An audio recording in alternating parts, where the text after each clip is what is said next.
Hello, everyone. So welcome everybody in the room to our first meeting of the year, and those of you on Zoom, welcome to you also. We're glad to have everyone here to get started. My name is Michael Naughton, and I am your president for this year. And I'm happy to be working with a whole group of good people on the board and all of you to work through this year. So as we start our business meeting, there's a few things that we want to cover. I'm going to ask Kay Fox to come up first. Sorry, Kay. And Kay is going to just give us a quick update on Still Hopes, and then we'll get into some other items.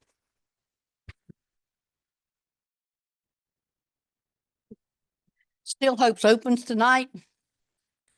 I mean, on the thing, right, Bob? We open it. Technically tomorrow morning, I'm gonna do it. Okay. Technically tomorrow morning, but anyway, remember, our goal is 50 artists. It's easy to get 50 pieces of work. Our goal is 50 artists, and I'm planning to put something similar to this on the website so you can keep up as to if you're running out of time, because this will be by the number of artists that is in, not by the number of pieces. So if you enter 2 pieces, it's an A-B entry. A is guaranteed to get in if you're in the first 50.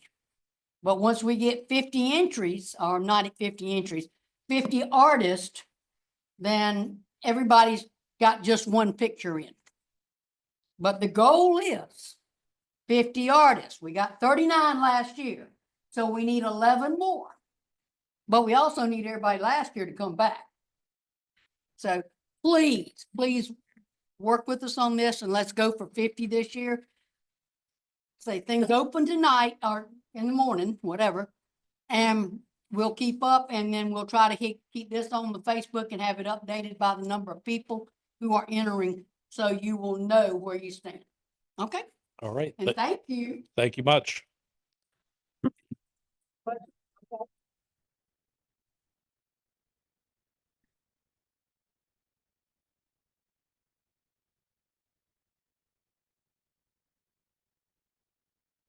If your work has been entered in any of our juror shows, ours, spring show, or either Still Hopes in the past, then you should not enter it in our work. That answer your question? And the question was about if it's been entered in juror shows. Only in our shows would it not be eligible to go in another one, this year or whatever. When it's been entered, if it's been entered 2 years ago, it still should not be entered in any of our juror shows. Library, the May contest, our thing at the end, do not count. If you have something in there, it can still be used in Still Hopes or the spring show. You're going to get tired of seeing me this year, just so you know. All right. Thank you. First reminder for everybody is that if you have not paid your dues for the year, the price goes up after the 30th of September. Don't forget that. So it's important that you pay attention to that so you don't have to pay the extra $10. Yep. Okay. Thank you very much.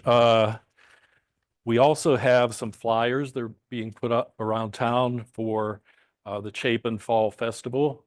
So watch for them, or if you think you know of a place that may not have one and you want to take one, Jim has some over on the table that you can pick up on your way out. And the date of that is October 11th from 9 to 4 p.m. And I expect to hear there were a lot of people there. That's my 50th reunion, so I won't be there. All right. Another item is that we have a potential commission, and there's information on the table for folks that are on the Zoom call. We'll get a posting out so you can see that on the website.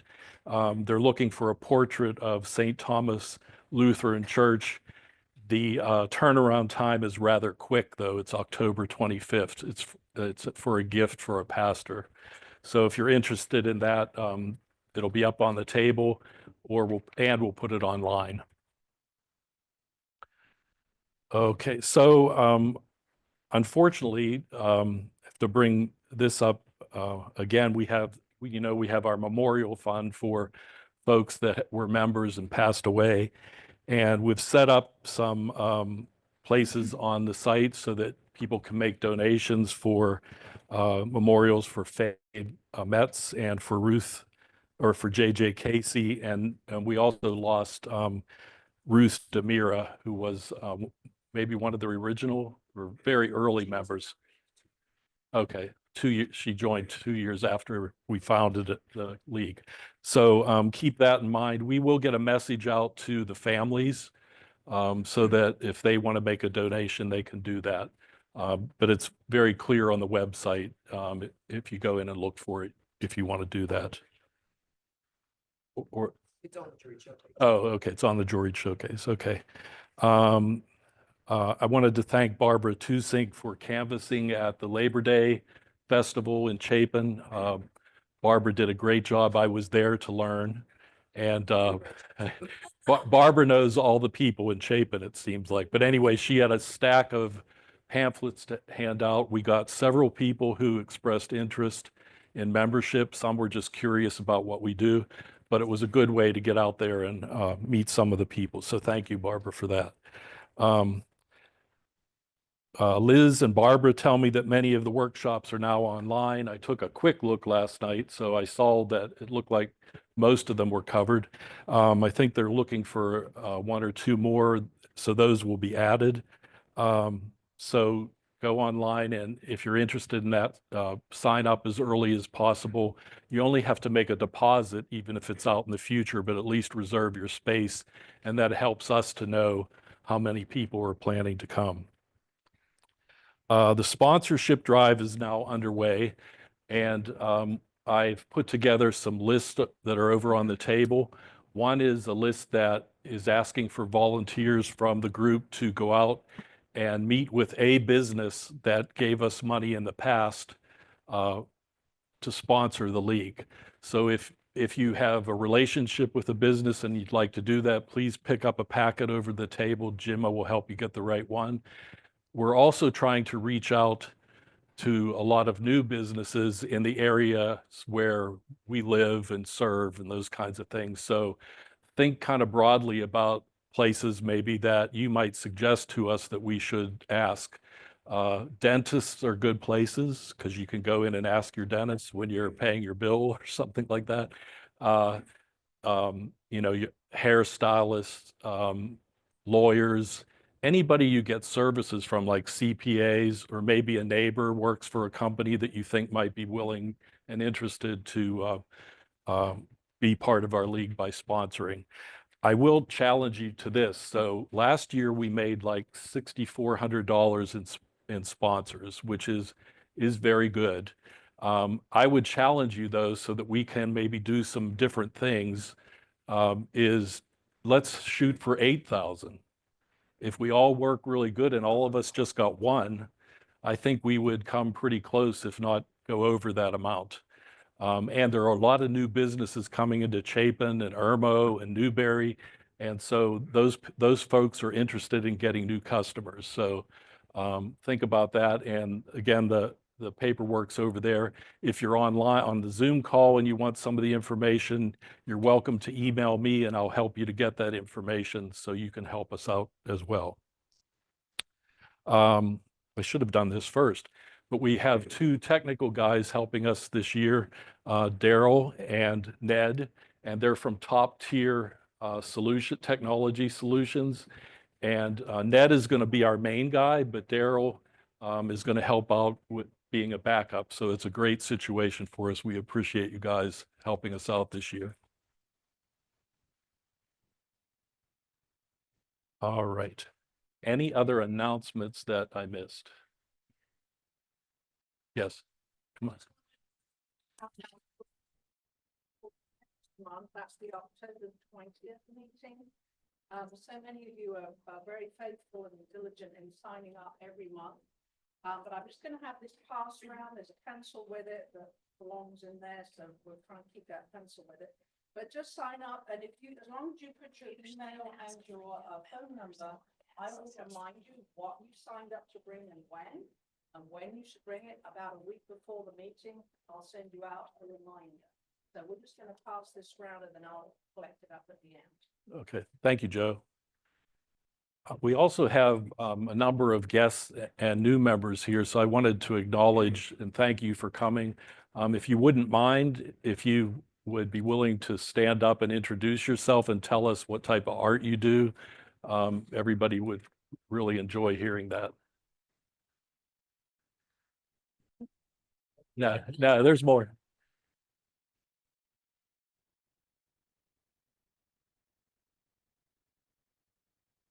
Okay. Thank you, Amy. Welcome. Yes, go ahead. Joe Monthy, and I paint on just about anything and everything. And I work in oil and acrylic.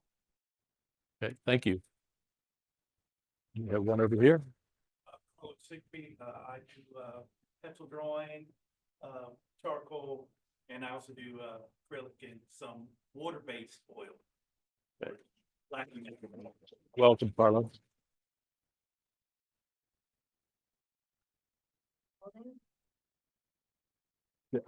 What? Oh, I'm sorry, I missed the kind of art. Quilting. Okay, so we have a quilter.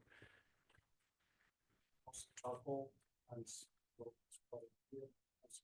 Okay, and Cameron does charcoal. Back.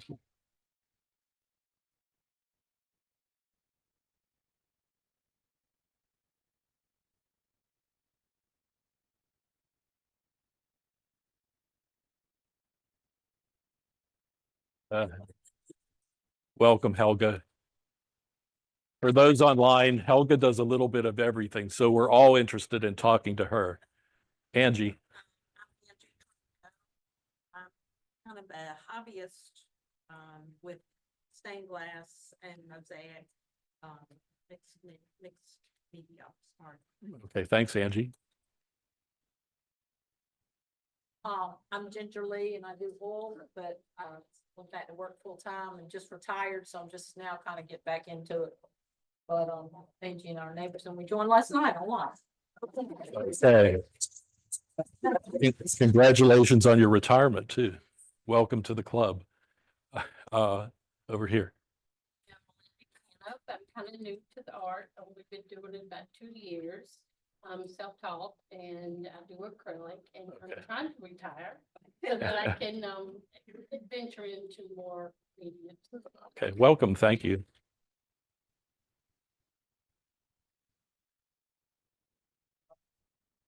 Okay. Welcome, Maria, who does watercolors. That we're glad to have all of you. That's a great turnout. Do we have another new person?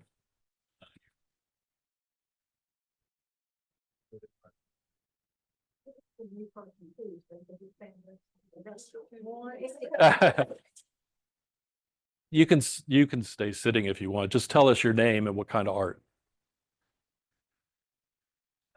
Bill Thornton. I draw, I paint. Welcome. Okay, thank you.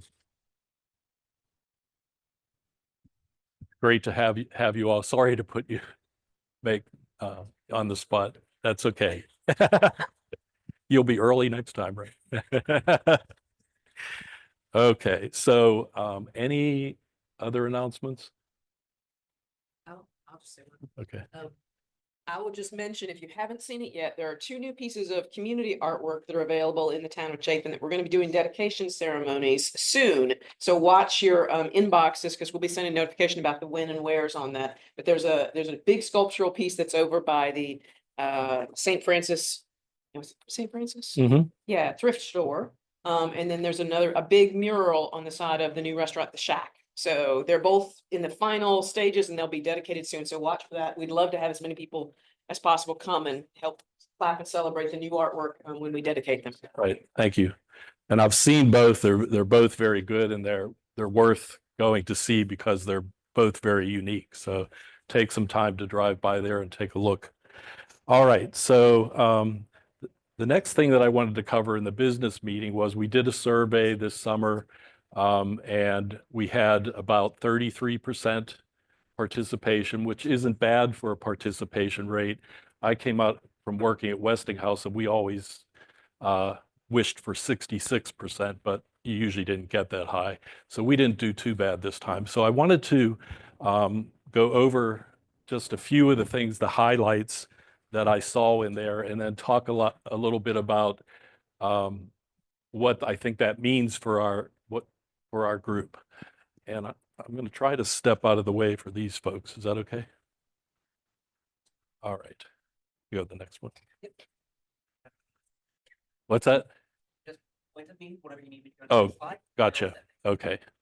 All right. So the slide that's up now, right now, just tells you the objectives of the survey.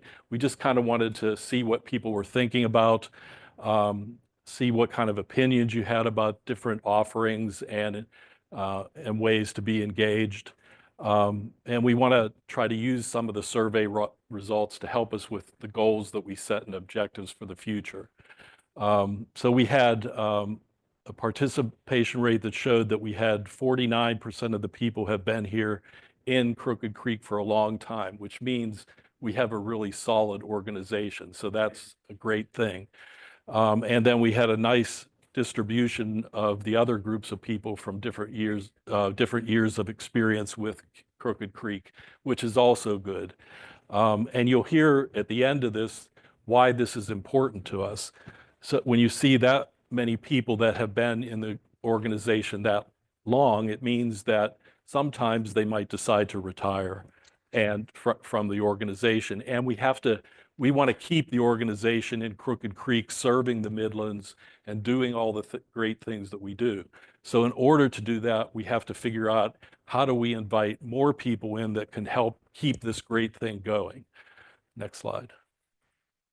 All right, so ideas for increasing membership. Boy, there were a lot of ideas. So I picked off the top 4 just to tell you about them. I will tell you this too, if you're really interested in seeing all the survey results, I can send them out to you so you can read through them. The top 4 responses were increase the visibility of our current programs, like shows, galleries, and workshops. A little detail about that is that people would like us to see maybe encouraging more of our neighbors to come in some way. How we do that, we just have to work together and figure out what that might be that we do to get more people to come in. Recruit people at local festivals and events. We have talked on the on the board about reducing the membership for art students and art teachers, but then I learned that art students already get a discount. So we're talking about making a motion to all of you next month that we would reduce it for art teachers also, so that helps us to build the pipeline too, because they're connected to the young people and they're also connected to lots of things going on in the community. So I think that might be another way to help us out. Increase the frequency and reach of local advertising. So our publicity team does a really great job with that. We're in a number of different magazines in Chapin and Irmo and those kinds of places. You can see it. Those magazines contact us and we'll do articles about people in our organization, which helps as free advertising a lot of times. So we are looking into at least one more avenue of advertising to try to hit more people that might be interested in membership, and at the same time hit more people that would like to come to some of the shows and things like that. Okay, next slide. Okay, so some write-in ideas that were in the survey were accommodate working artists by offering a variety of ways to participate in league activities and workshops day-long rather than 2 days, weekend, volunteer-led. So there's ideas out there. I just attended a really cool workshop online that I paid, I think, $25 for 4 days. It was only an hour a day, but it was a really neat thing for abstract artists. So there's things out there. So some of the things we can do is just make that known that those things are available, right? And Google, yeah, but what we'll try to do over this year is collect ideas from all of you and get those out to you, okay? Yeah, you're right, because I do waste a lot of time looking for stuff like that. Yeah, everybody does. Invite public to juried shows. We talked about that. Maybe consider making one of the shows more of a weekend event where we have other things going on, whether it's selling art or music, all kinds of things like that. So, you know, put your thinking caps on and start thinking of things like that that are kind of out of the box. And then we had some discussion last year about hosting an open studio, and that was also mentioned in the write-in content there. Next. Feedback and communication. So the monthly meeting membership quality. So you can see that most people gave us a really good grade. So 67% of the time, 67% of the respondents said we were always meeting their expectations. And then there were 26% who said we exceeded their expectations. The most value people get out of the membership meetings is the guest speakers' presentations. That was clear. So I want to hurry up and get this over with so we can do that. Discussions about ideas and events. So you all like to hear us talking about ideas that we have, ideas for the future, what's going on with the different events, those kinds of things, opportunities. Next. Suggestions for improving member experience, a little more on that. So here's one that I thought was a pretty neat idea, and I think somebody did one of these last year. A mini lesson on art business might be a topic that could be covered either as a presentation, or maybe we could find somebody to do it as a Zoom call on another day, different day than our meeting. So that's an idea. Increase audience engagement during presentations. Last year, we ended the year with Brian, who did a very engaging presentation. So I think that was on the top of our minds too, because we all got to participate in that presentation. Offer Saturday sessions for members to make art. They don't meet in art class. They're talking about, is there a time we could get together with people who might work Monday to Friday and just do some things together, play with our art, learn from each other, those kinds of things. We also asked about shared space, and there were 45% of the folks who answered the survey who said they would have an interest in a shared studio. We also asked about gallery exhibit space, and 75% of those people who expressed interest said they would like to see that. Better lighting came up, but we've improved our lighting out in some of our cases out in the lobby, but that was one of the things people thought would be important. And then there were 41% of the people who thought we should have some different kind of workshop or meeting space, that maybe we're outgrowing this, maybe it's not really suited for what we're doing, so that we have that on our list there. We also asked about if you are interested in those kinds of things, and we had a different place to go for some of our meetings, or we had a gallery, or we had shared studios, what would be your preference? We asked for top 3 preferences. That's why you see the type of spread there, because people put in multiple locations. So you can see Ballantyne, Irmo, Chapin were at the top, and then we had some from Prosperity, Lexington, City of Columbia also mentioned. Okay. Jury show written input. Overall feedback on juried shows was very positive. They told us still hopes if you haven't been there, you need to do that this year. I mean, it's a fantastic location to see your art displayed. It's really, really pretty cool. They have great lighting. They have a long hallway you can kind of go up and down in. So it's a nice place. And people have sold their art there. I can say I did. So yeah, I mean, it really is a good place. People see it. In West Columbia, Casey. Yeah, it's a retirement home, very large retirement village. And they have this once a year. So it's an interesting place for us to have a show. So let's see, our annual show, people said it overall went well organized. There was a variety of art submitted, and if you were here last year, you got to see all the beautiful art that was submitted. Community participation, we mentioned that before, but it was mentioned in the survey. Seems like we could get more in the community involved, more leadership from the community, more neighbors, those kinds of things.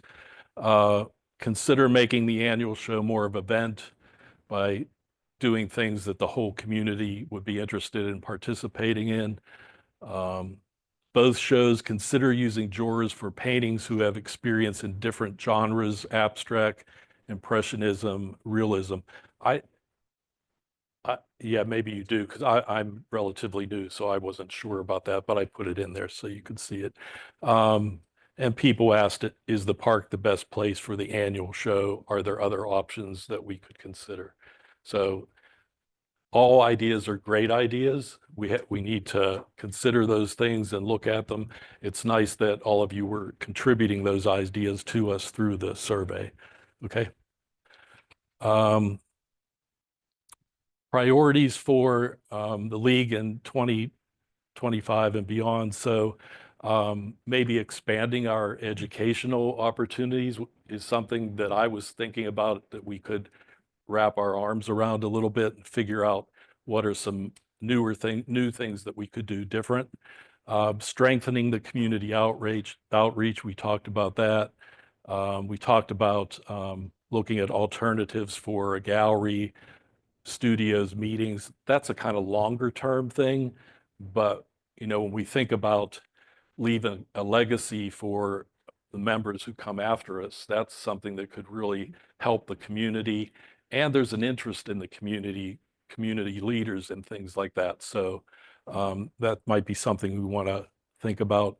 Leveraging our technology, so using digital tools and platforms to enhance connectivity with art collaboration. So some of you probably are more of an expert at that than I am, but Daryl is, yeah. There are lots of ways that we can interact virtually that will help us get more people involved and help us to be able to try different ways to learn. So, all right. Anything else? That might be the last one. Oh, no, I forgot about this one. So these are my conclusions, mine only. So you'll have to help me as we move forward with what things are important to you. So what I saw on the survey insights on it would be your left-hand side of the screen, are strengths in many of our programs, a desire to change in a measured way, and then how do we do it? So in the middle, I have a column that says determine the league's strategic path towards the future. So one of the things that I learned working in the nuclear industry at Westinghouse was the importance of paying attention to lessons learned. So what I'd like to see us do is, after we have an event, sit down with the people who put it on, and maybe a couple people have participated, and talk about what went well. What did we do really well that we want to do again? What maybe is something we learned that we'd like to try differently the next time? And you know, use those kinds of questions kind of to get us thinking about, okay, we did that really well. We're going to do that again. We're going to stick with it. But this doesn't seem to be working for everybody. So let's start to make a list of what we could do a little bit differently. And then the next step for that would be, I have it there, ask what went well and what would be do differently the next time. And then if you move down to desire to change in a measured way, membership increasing, workshops, thinking outside of the box. Liz and I were talking during the board meeting the other night about what are some things that we might consider. So we're going to start off by meeting with Barbara and Liz, who are in charge of the workshops, and just brainstorm a little bit about how we could get a small group of you together to get us thinking about what we might do differently, what's working well, what could we do differently. Juried shows, what are there services for members that we're not providing, like the one reaching out and finding places where people can do inexpensive learning online, those kinds of things. What are some things like that? And then how do we get more involved in our community and get the community more involved in art? Okay, the next steps to changing would be to advertise and recruit. We talked about that. We're going to try to do at least one new thing this year. Develop a workshop strategy. We were talking about that. They're all in different colors, by the way, just so I could see them better. Identify a few ways for juried shows to grow and enhance. Conduct a feasibility study for a dedicated gallery and studios. So we apply for grants every year that you may be familiar with, and there's 2 that we're going to apply for at the end of the month. What we're thinking about doing is putting a request into the community to do a feasibility study about having an art space in the community. And what a feasibility study would be a small group of us get together, we get input from the bigger group, and we start to look at what would that look like if that dream came true some year in the future, because that takes a while to plan. And then we might talk to somebody who has built an art studio or remodeled one before, like Gemini Studios down in Rosewood has taken an old building and remodeled it and made a beautiful facility. So talk to people like that who've done something like that. And put that in and see if we get some seed money to do the feasibility study. Can we pay an architect a little bit of money to sketch something for us that might be an idea that could grow, that kind of thing. Examine how to use technology to open new avenues for younger members to participate in the league. So a lot of younger members will tell us, hey, I'm working, I've got all these little kids and I'm running here and there.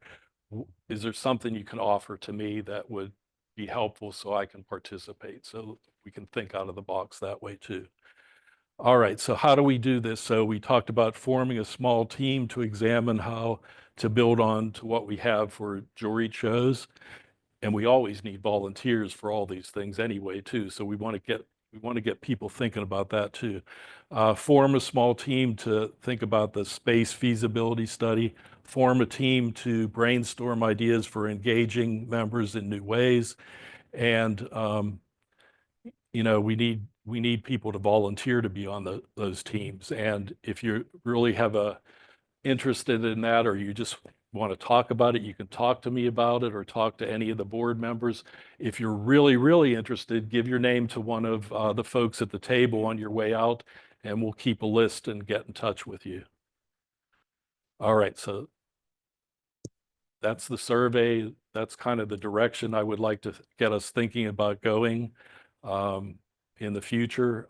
It sounds maybe like, oh, I don't know if that could happen, but you have to start thinking about these things and building on them and using our experience, and we can work towards some of those things. All right. Any questions? You're tired of me talking. All right.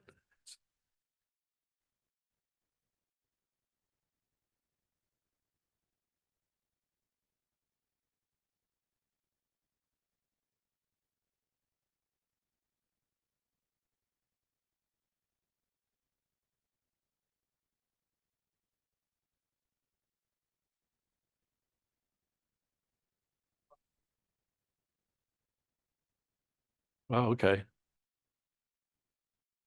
All right. Thank you. We'll put them on our list.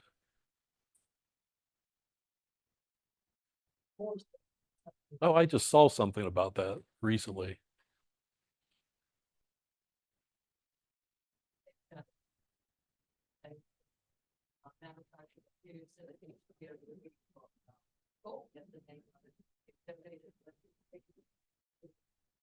For those of you online, I should have walked back closer to you.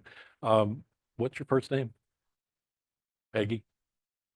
Okay, but Peggy was mentioning to the group that there are some groups out there that we could maybe reach out to and get some information or visit. One is in Mooresville, North Carolina, that is in a train depot, is that right?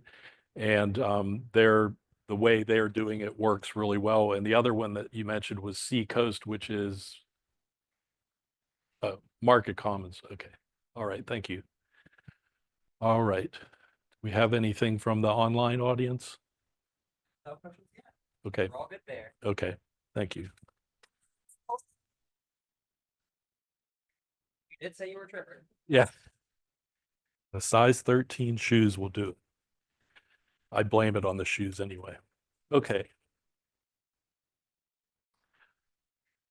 All right, so a few weeks ago, Bobby, our vice president, mentioned to me that she was having some trouble finding a speaker for the first session of the year. So I said, oh, I'll try to think of some people.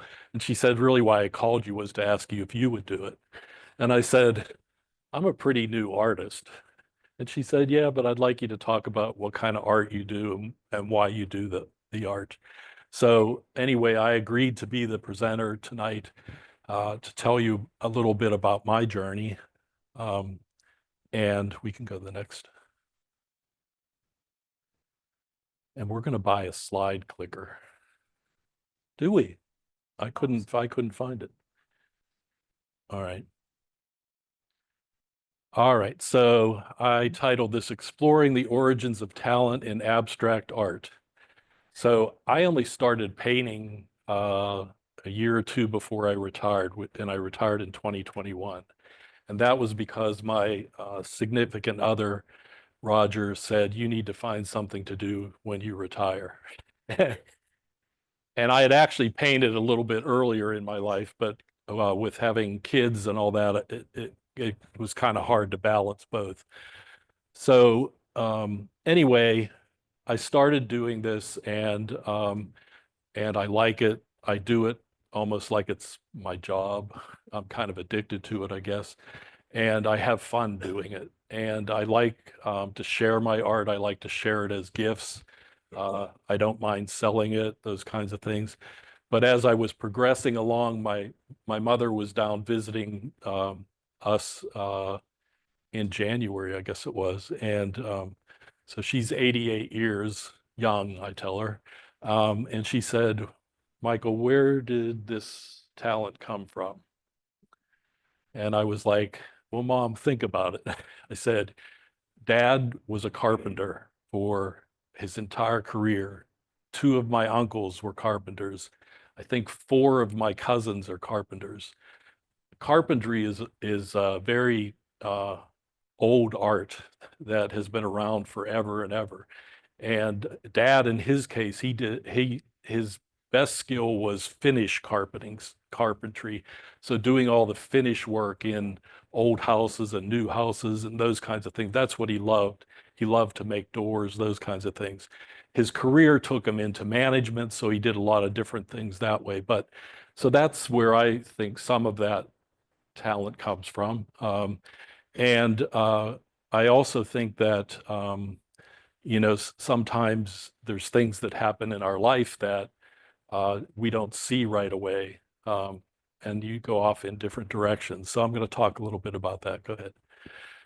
And along the way, I was going to bring some more art, but some of it's in different places, and then I have to carry it somewhere else. So I did photographs. This one is When the Heart's Fire Triumphs Over Society's Fences. So this one hung in Ellen Owen's studio or salon downtown for a couple years.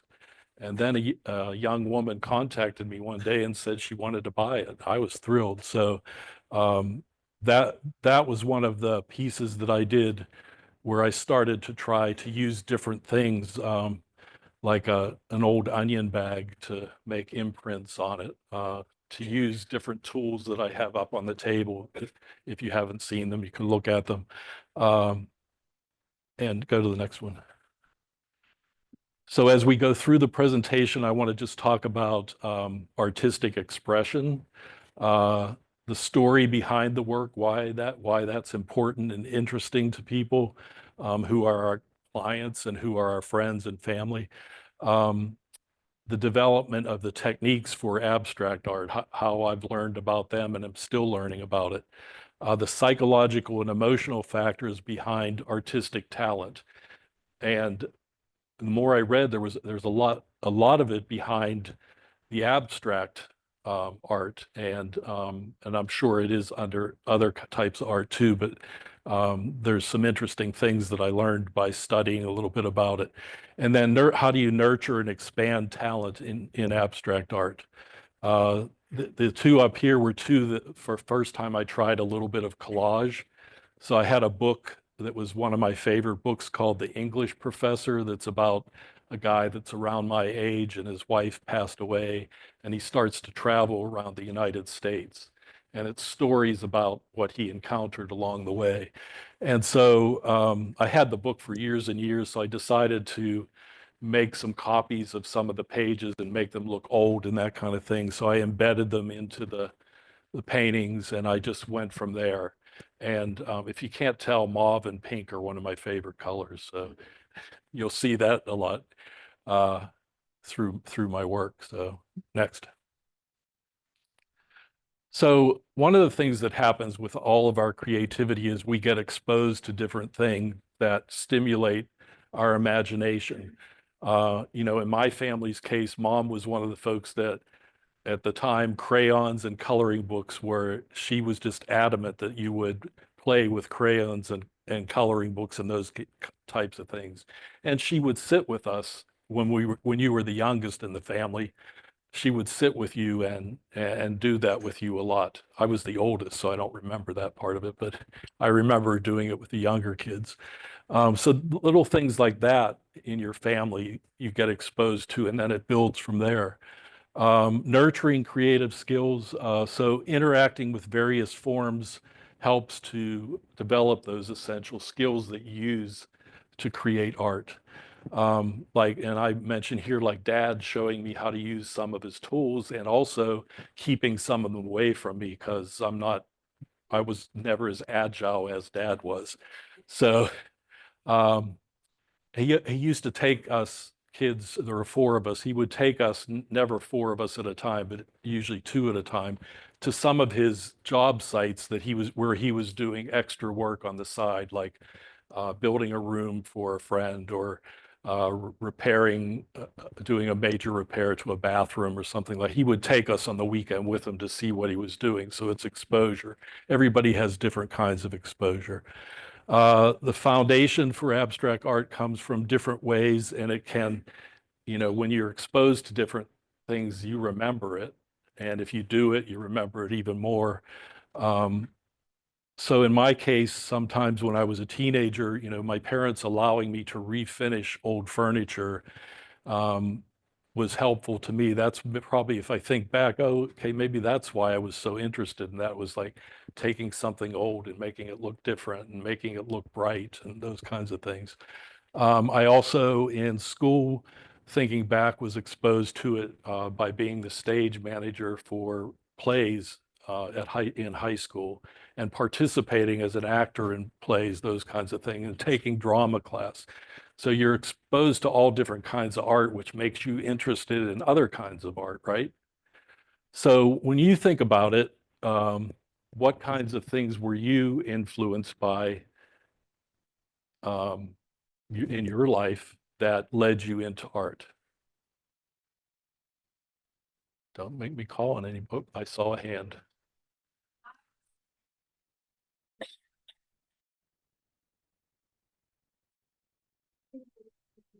My mom was a therapist, and she always like do this stuff, and she did something to do something, but she always had to do something odd and unexpected in their bills.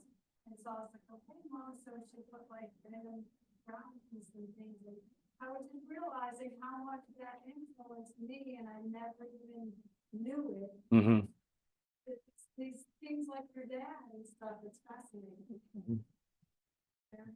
Thank you. Anybody else? I'm sorry?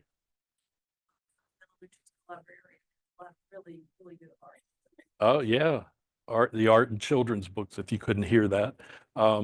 Yeah, and even today when I mean, there's some fantastic art that you see in children's books. It's a great observation. Anyone else? Oh, over here. Oh, Brian.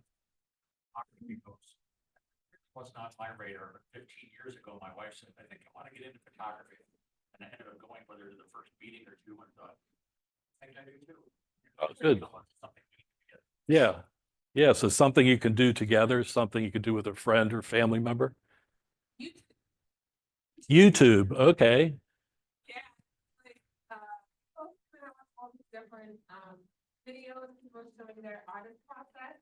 And then you just get inspired and say, wow, that looks really cool, and I just have to try that. So it inspires me and motivates me to try all sorts of different things. Okay. Just in case you didn't hear that online. So the idea was watching YouTube and seeing different things happen there that kind of inspire you to do something in your artwork. Yes.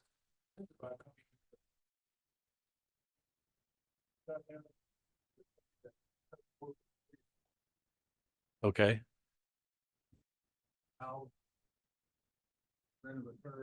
Okay. So that's on Wednesdays? Yeah. Every Wednesday morning. So yeah, so some of the folks are mentioning that they come into the studio here at Crooked Creek Park and they work together and they learn from each other and they have fun together. So if you're new, that's something to think about. Yep. Any others? Yes, Ruth.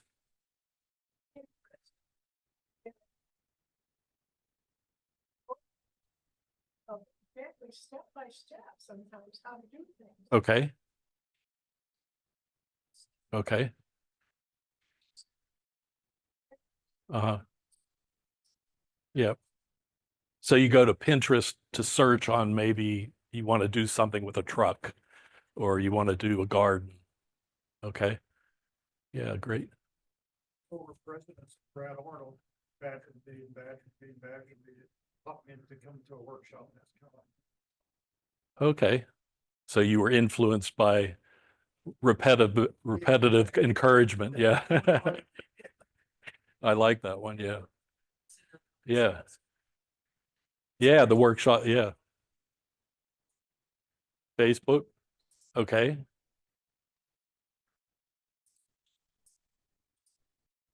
Responses of people who've had the experience. Okay. I get a lot of interest from that. Okay. Yeah, Facebook's a great tool as well then. Anyone else? Yes. There were two slides, two pictures together. I think you said you worked on one of them, you took pieces. Yeah, that. I want to come up and take a photo of that later. Because that one on the left is inspiring me. Okay. Always done realism, and I've gotten lately in the last year into abstract. Okay. Like, there's so many things that inspire. me. Yeah. So many things with abstract. Right. Yeah, like going to museums, taking your children to museums and going. I'm sorry.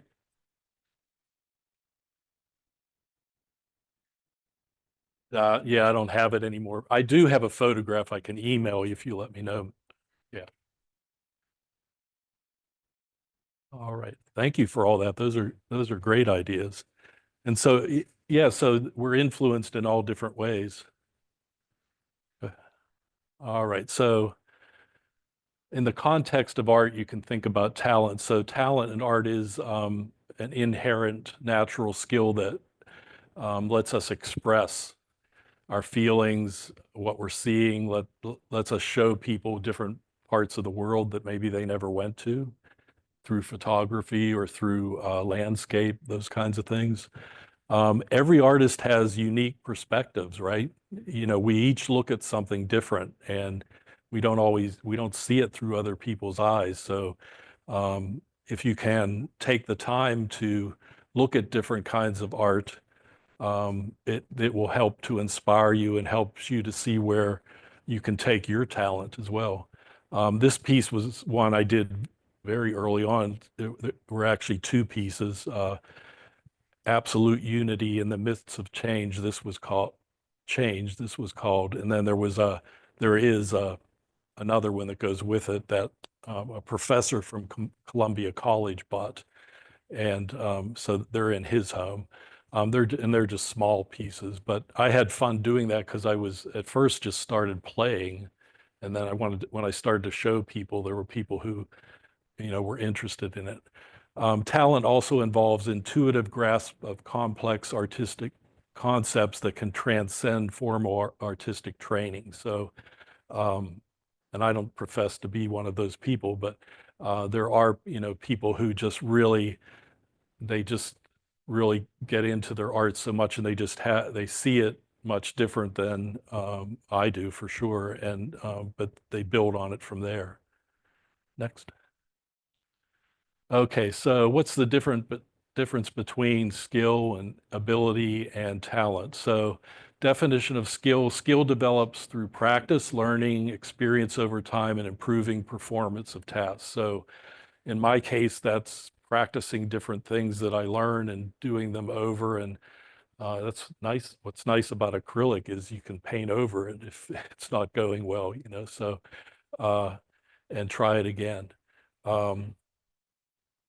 Let's see, innate ability is a natural predisposition or talent that's there from birth without formal training, where somebody can just pick up that piece of wood and start doing something with it. Or, you know, I have a granddaughter who, you know, I thought I was being clever showing her how to paint, and she sat down with a pencil and she drew a portrait of her sister, and I was like, holy cow, you know.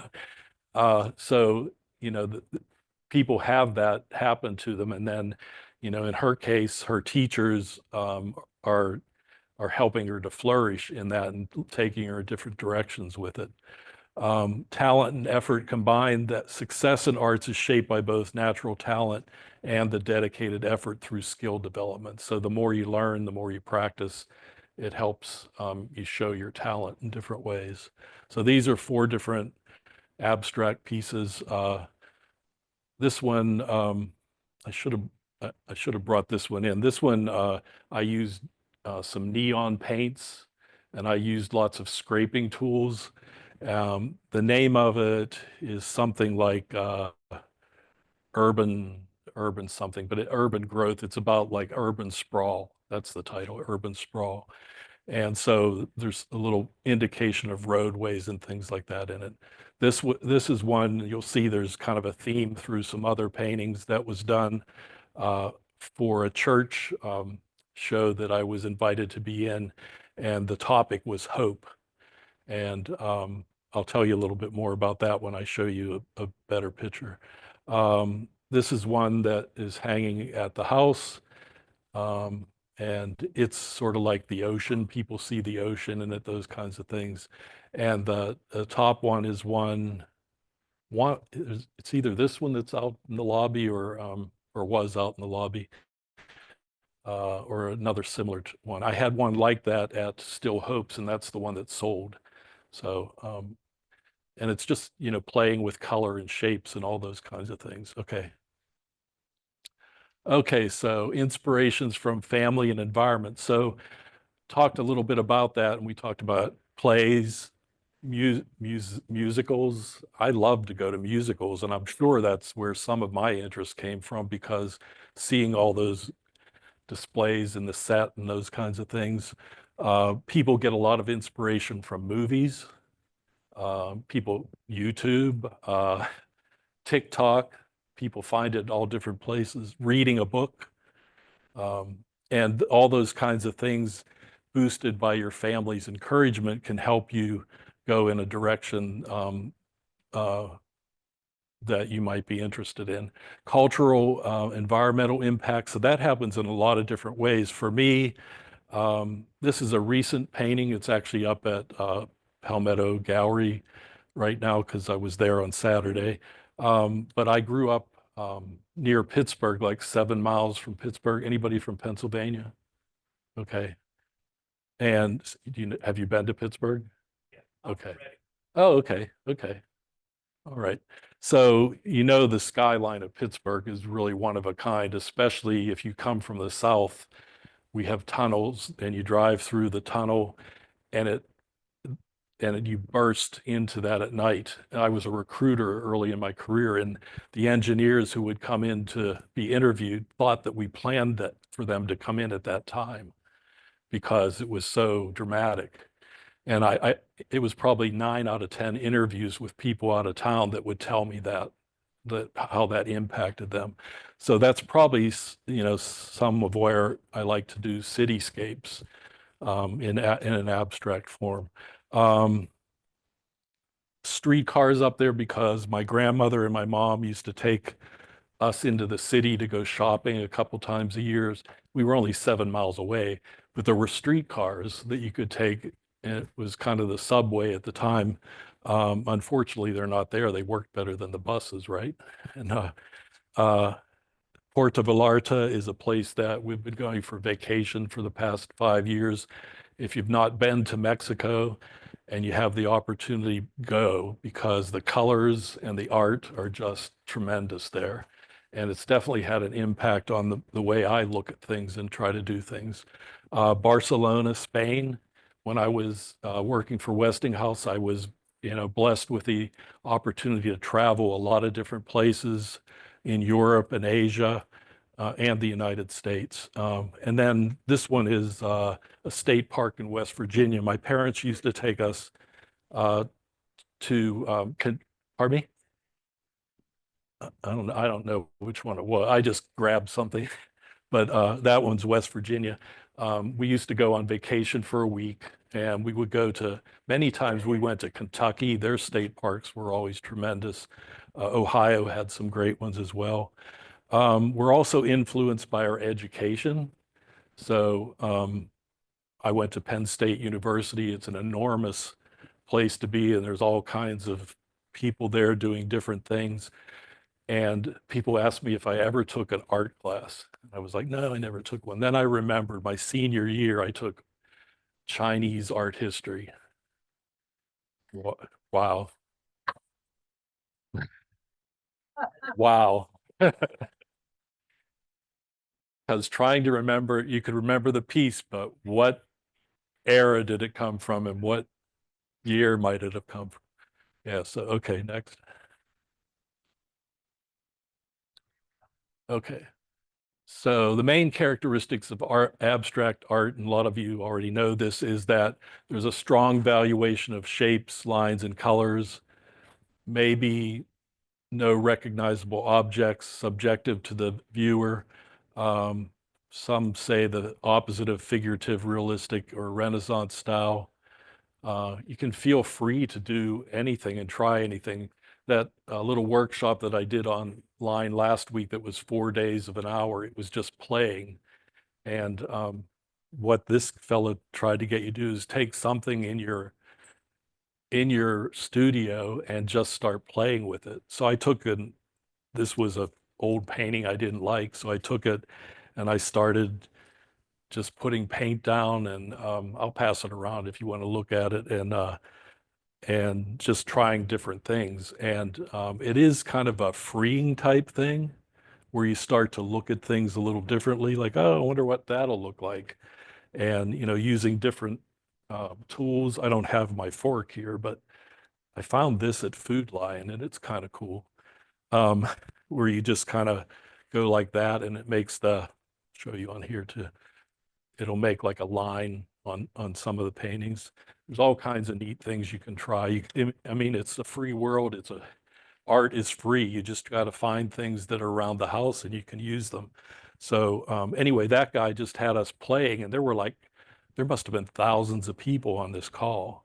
And he had two artists in the room with him, and they were showing what they were doing, and he'd play music, and then people would send in their things. It was kind of neat, but anyway, that's where that came from. So practice learning over time, and improving your performance with tasks. This is another one of those that came from the Hope collection. And if you're interested, it's up at TC's Palmetto Gallery right now. But what I did to paint hope in an abstract form was kind of a conundrum for me. I was like, that's the assignment, hope. And how do you do that in abstract? So I started to research what are the colors around the world that people see when they think of hope. How do other people depict hope? What colors do they use? What do those colors mean? If you look up the meaning in different cultures, you know, pink might mean this in one place and red and those kinds of things. So anyway, it all builds. In order to have hope, you have to have things like kindness, you have to have patience, you have to have all these things, that resilience, that build up to the point where you can be hopeful. And so looking at what the colors were for all those different words helped me to figure out that, what colors to use. And then from there, I just kept kind of building the paint up and scraping some off. Yes. Balance and practice. How do you measure the progression of your skill when it's abstract art? How do I measure it? Thank you. Flowers, right? Compare, and over time in practice, like drawing looks more like a flower. Yeah. How do you measure that your skill in abstract art is progressing? That's a wonderful question. Who would like to help me answer that? Who has an idea? I mean, yes, back here. We have somebody way back here at our help table that's going to. And courage, and you know, often when we're making art, we ask, what if I do this? And the more that we can ask that question and go, oh yeah, I'm gonna do that. You know, I'm gonna make, you know, the colors in this painting bright and cheerful, and I'm gonna spend the time to look at hope and the different cultures and then bring it into my work. So there's a focus, and there's a confidence, and there's courage and bravery. I'm gonna make stuff that's really, really big. Mhm. You know, so I think that that's how you measure your skill and your progression. Thank you.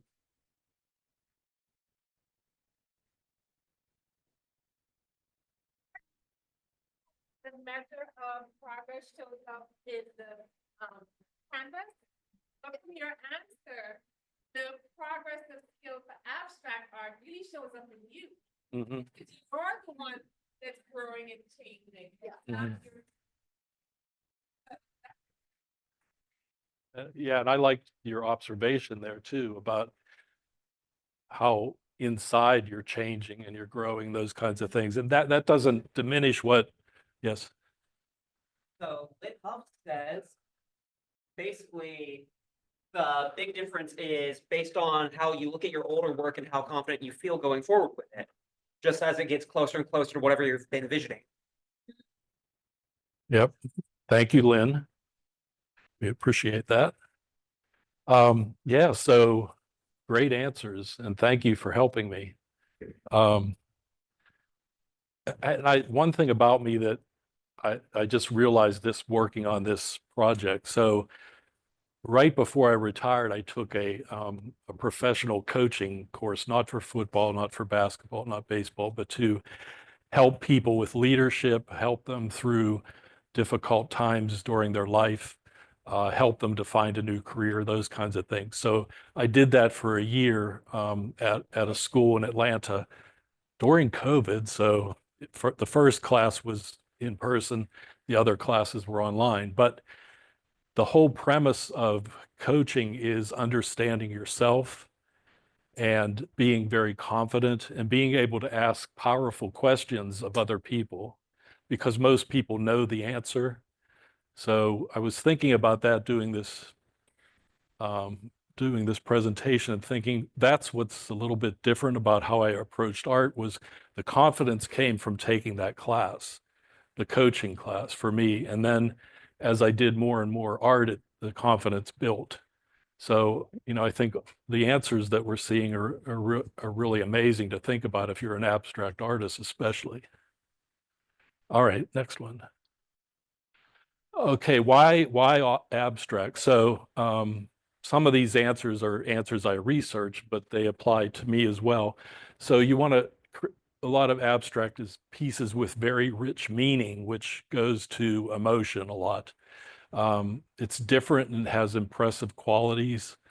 Sometimes and a lot of times it's to express emotions that are so complicated, they can only be captured through means of unreal looking scenes. Some emotions don't come with a set scene and are more abstract in nature, right? Sometimes I do abstract work where I hide things in it, like, what do they call it, an Easter egg? So to see if somebody notices it. So that's always fun to do. To create unreal worlds or think about maybe dreams for the future, what could be different. And then endless ways to convey messages. You will often see artists who will have religious or political messages in abstract art. That's a way for them to get things out. It's their way of communicating something that they feel strongly about. I put this up there and I have to take a deep breath.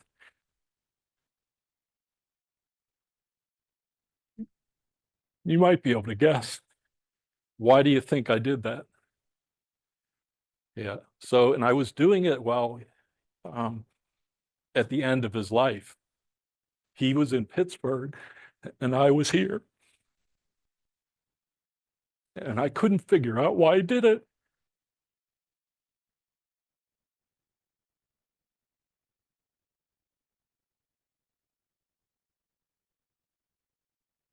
Right? Right. So thank you for your understanding.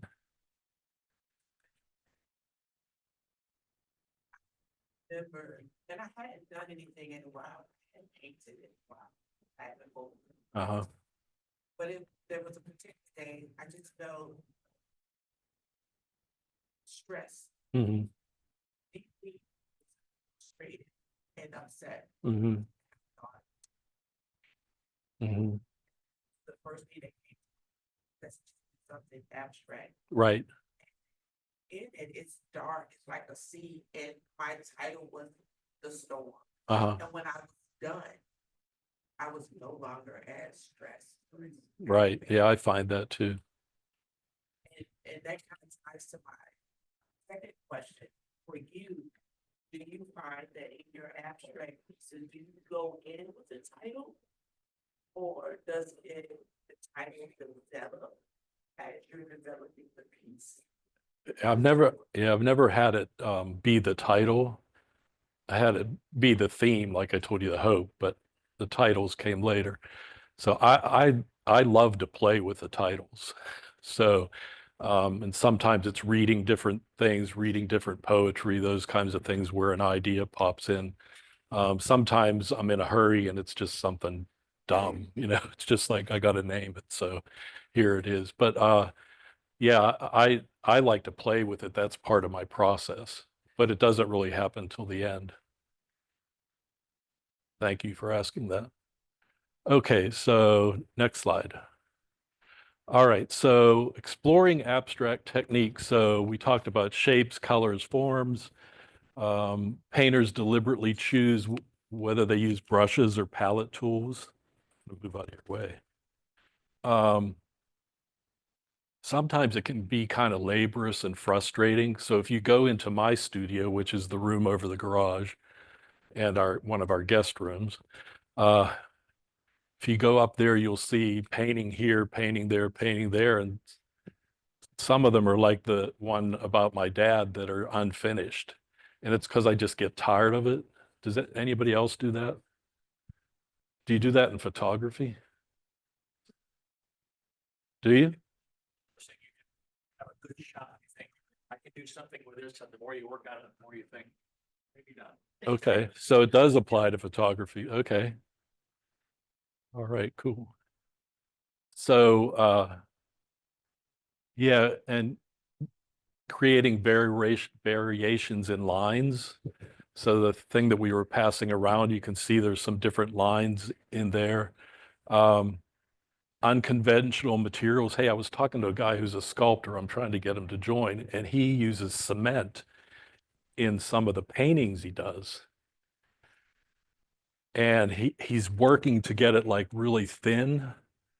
His name's F. Michael LaRosa or LaRose, something like that. Anyway, I'll have to send out some of his things. It's really cool. He has one recently that's kind of like a sculpture and a painting, and it's the face is made of a mask, and the guy's obviously holding a guitar, and the guitar has some of the cement in it, but it reaches out of the frame. The frame is an old kitchen cabinet, so it has the natural frame, and it is the coolest thing that I've seen. But he was telling me on Saturday all the different things he puts in different pieces of his work, and it's just amazing what he uses. And I'm sure some of you do that as well. So it's also about unconventional materials like he does, and sometimes that helps to invoke emotions. So I recently found like some of my granddaughter's glitter paint at the house, and so I started playing with that in some of it.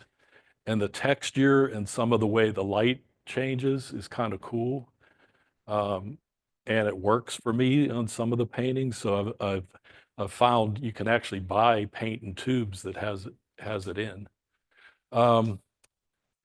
I also learned that something that I do, which is applying paint thickly, is called impasto. I didn't know that because I didn't go to art school, but lots of you probably did. And it's where it's applied thickly and creates visible brush strokes or palette knife marks or fork marks, leave a three-dimensional effect. Even my onion bag did that. So yeah, it adds depth, volume, and movement to a painting. And so it's so cool now to understand that when I take my stuff to Cotton Town or to a show somewhere where someone will say, I love the texture. And I'm like, well, why? And they tell you why. And then they'll tell you more about it. Well, it looks like she's moving, or it looks like she's floating. And so this painting is 48 by 24. And it started out as an orange painting that I did for a thing that Robert Matheson had at his studio out in Newberry called Ugly Art.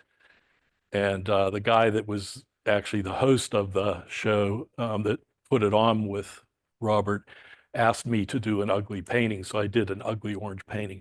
But then when I came home, I didn't want to waste the canvas, so I kept it around. So then I had to do a series of paintings for the church again for an exhibit they were having. And the theme was reconciling spirituality.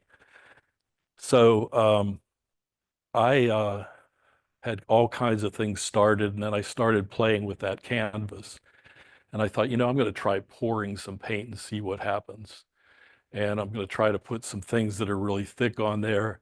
I had, on the orange painting, I had stuck up in the corner a popsicle stick, and it was just there for that ugly painting. Well, I couldn't get it off the canvas. So what I did was I thought, well, I'm going to cover it with some paper and see what that does to it. So if you see it in person, you can kind of see that there's a little rounded place there, but it blends in. And then I just started using paint in different ways to see what happened.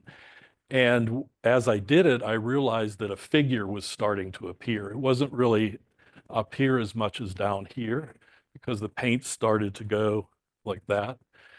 And I grew up in the Catholic Church. Anybody else in here Catholic? Grew up Catholic. So, and you know, the Blessed Mother is something in the Catholic Church that's accentuated more than a lot of other denominations. But anyway, it started to look like that to me. And so I started research, going back to religion a little bit and trying to figure out, well, what is it about Mary that is about reconciling spirituality? Well, then I learned about the 7 sorrows of Mary. Have you ever heard of that? I don't remember learning that in school. We probably did. But anyway, it's 7 things that Mary was upset about that happened to her son. And so I read through all of them, and the one that I thought was missing was exclusion. And because Christ was excluded from lots of things, or felt excluded at different times. And so I named it the eighth sorrow, exclusion. And oops.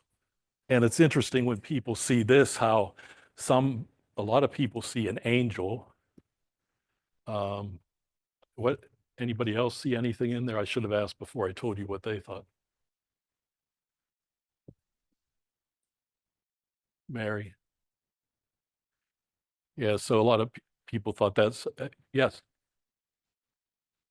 Yeah, so that's my husband's thought on it. In fact, it's not hanging in the house right now. It's in a closet because he doesn't like it. So he said he looks spooky to him. Yeah.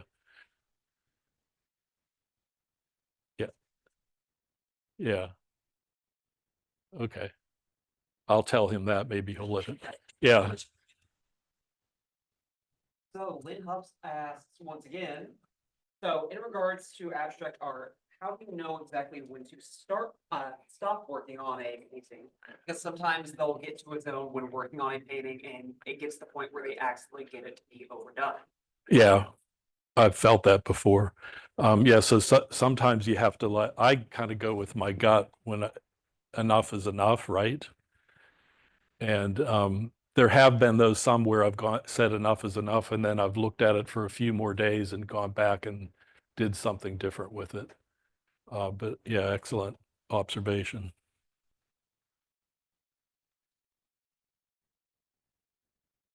Okay, so then you know, we all, no matter what our art is, we refine things through personal style. We refine our style through practice. And experimentation is important.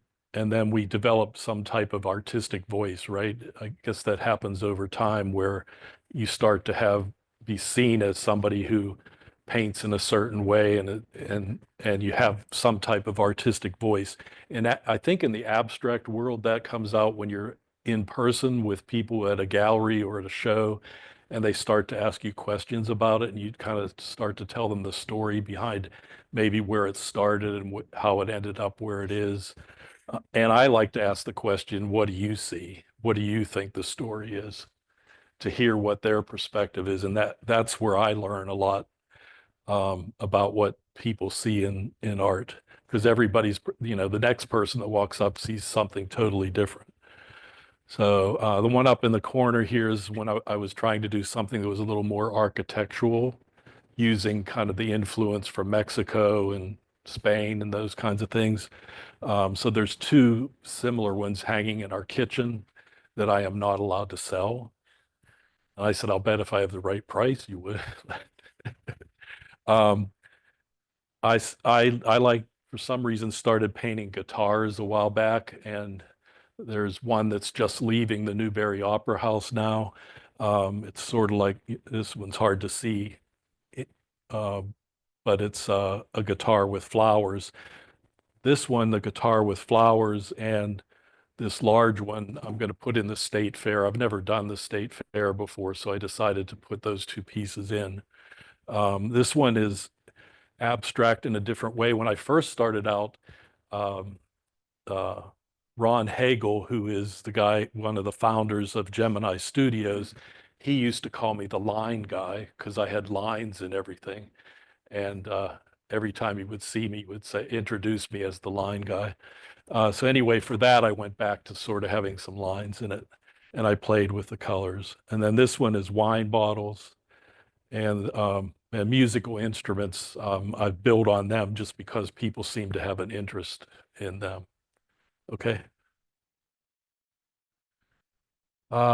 We talked about this. So the guy's name who did the like kind of playing with art was Nicholas Wilton. And he's in California, and he's an abstract artist and kind of a neat person to talk to. And then Kathleen Carrillo, I took a class from her in Puerto Vallarta. It was just a one-day class. She does a lot of things that are on the, sort of abstract, some more realistic than others. And learned a lot from both of them. I like this easel a lot, so my brother-in-law built one for me.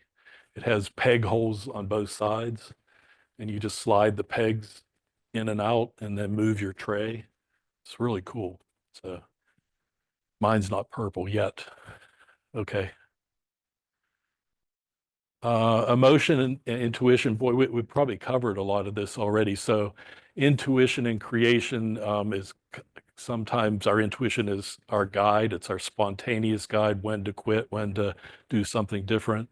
Our subconscious impulses also influence us. And they have to do with our very nature, which I think is what you were kind of talking about is, how do we change inside? And so bypassing conscious control to express hidden emotions, like maybe the painting about my dad, that's where that was coming from, somewhat obvious, but I didn't know really why I was doing it at the time and why did I feel like I needed to finish it. And anyway, yeah, that happens, I think. And techniques such as something called automatism. Have you heard of that before? Anybody heard? Automatism.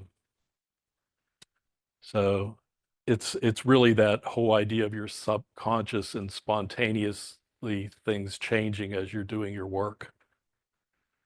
The abstract forms in a piece serve as a visual representation, sometimes of subconscious thoughts, emotions, and even mundane anxieties. So when you think about the day you were anxious and you were painting and it ended up being a very dark painting, that was probably the subconscious in a way coming out of your feelings about whatever was going on, right?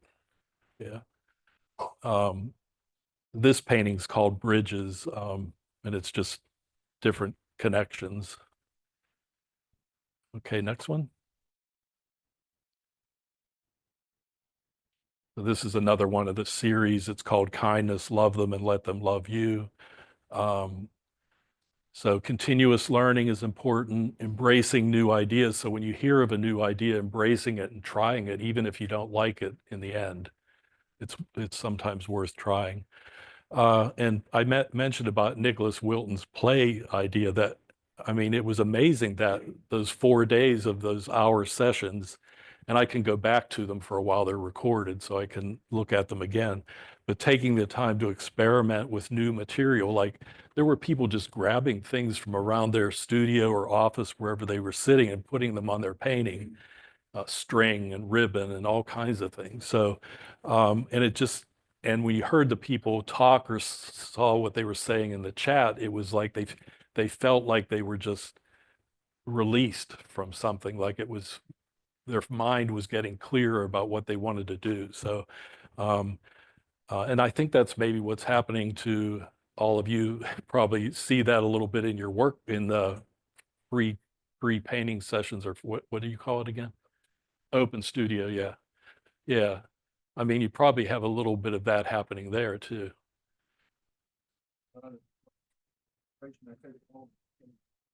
Oh, okay, go ahead.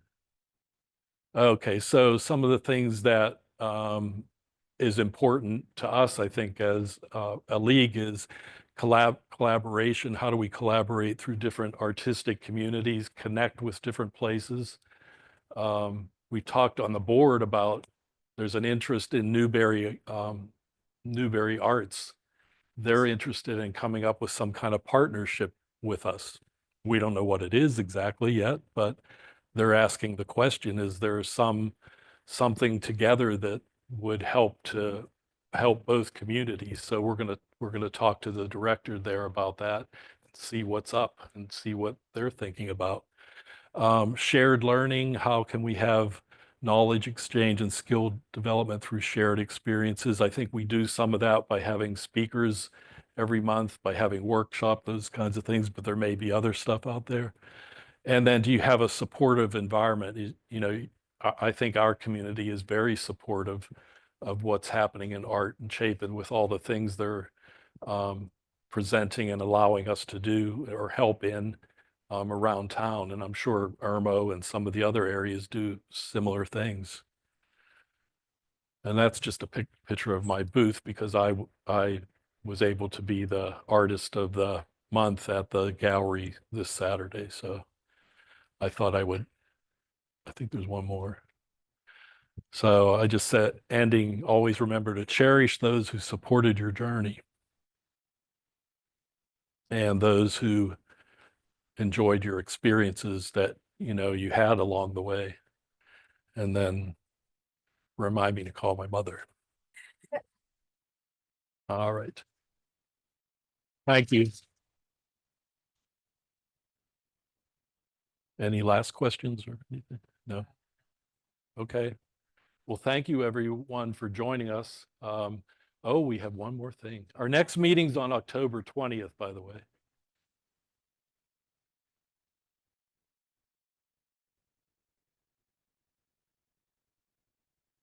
Three numbers from one. Okay, 12.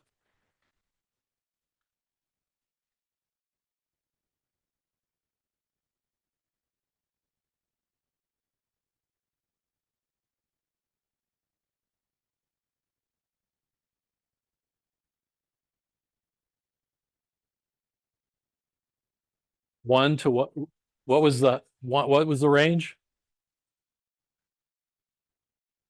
48.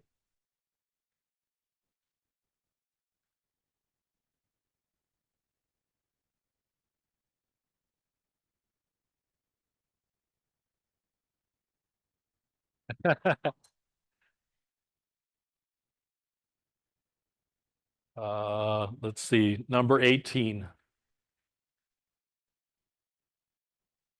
So You just left. okay. 42.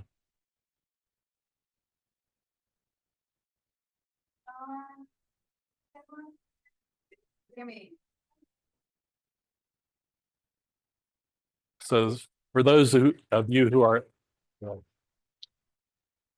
for those of you who are guests and maybe on the Zoom call, yes.